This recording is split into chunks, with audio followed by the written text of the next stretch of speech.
The following story has been brought to you by StoriesToInspire.org. I want to illustrate this through a story. It's a story about the Bobover Rebbe, Reb Shlomo Halberstam, the Chetzadik Levracha, who passed away in the year 2000, Rosh Chodesh Av, Tovshin Samach. The story was related by a famous activist in Borough Park. His name was Rebbe Ephraim Stein. And he heard it from the Bobover Rebbe, who shared with him his first encounter with the American political system. The Bobover Rebbe, Reb Shlomo, said to him that it was 1946. His wife and children were murdered in the Holocaust, as was his father and mother, the Kedushas Sion. The Bobover Rebbe was killed in 1941. He had one surviving son who succeeded him, Naftolcha, Reb Naftali Halberstam. He was in Eretz Yisrael after the war, and he said, I was alone in America, no money, no contacts. He rented a studio apartment in the Upper West Side of Manhattan, and he prayed in a shul that was on the block. The situation of the refugees in Europe was devastating because they didn't have a home to return to. The British were not allowing them to come back, to come to what was called Palestine. It was very hard to get into other countries. They had no loved ones to embrace, no money to begin a new life. The Bobover Rebbe said, I heard about a congressman whose name was Saul Bloom. And they said that he was the most powerful congressman in Washington, and he can help. I was also told that he follows the law and order to the T. There's no deviation of strict procedure and strict law. So anything that's not according to the letter of the law, don't even bring it up, because he'll just expel you from his office. Now, Congressman Saul Bloom was the chairman of the Foreign Affairs Committee and the Committee on Immigration for the Department of Justice, and he was a member of the U.S. House of Representatives from New York's 19th and 20th District. Now, he was a very well-known opponent of what was known as the Bergson Group and others who tried to advocate non-conventional rescue missions of Jews from Europe to America during the Holocaust. He was an opponent because it didn't follow the strict law of the United States of America. Now, he would return from Washington to New York every weekend, but the Bobover Rebbe said it was almost impossible to get an appointment with him. After 6 months, I got an appointment with Saul Bloom, and they said the appointment is going to last for 5 minutes. You could be there 5 minutes to the second. After 5 minutes, you're gone. He said, now, I was a nobody. I was a greenhorn. Yeah, a greenhorn. A new immigrant. A few words of English in my vocabulary. A Galiciana boy. The Bobover Rebbe's son. I took a bus from New York. I slept during the night. No money for a hotel in 1946. He said, I slept in a bench in a shul nearby, so I wouldn't be late to the appointment, because if I was late 60 seconds, I would have 4 minutes for the appointment. I got there early. I introduced myself to the secretary. The secretary said, what's your name? I said, my name is Shlomo Halberstam. Where are you from? Galicia. Thank you. Eastern Poland. What are you doing here? I have an appointment. Okay, wait. He said, I see people are going in and out of his office. 2 hours, I'm waiting. The 2 hours, they said, you can go into Bloom's office. I walk into Saul Bloom's office. The congressman was busy proofreading letters that were prepared for him to sign, and he didn't even bother to look up at me. You know, coming to an appointment, and the person will not even take the time to look at you. He's busy with his papers. So what is he supposed to do? He stands at the desk, and he's waiting. Finally, Saul Bloom notices somebody's in the room, and with a dismissive tone, without looking at him, he says, who are you? And what do you want? The Bobover Rebbe said, I realized that if I'm going to say, my name is Shlomo Halberstam, and I come from Galicia, the appointment wouldn't even last 5 minutes. It'll last around 9 seconds. How do I attract his attention?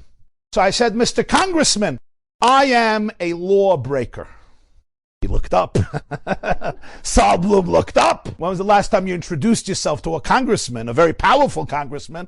I'm a lawbreaker. He said, explain yourself. What do you mean? He said, Mr. Congressman, I'll explain myself.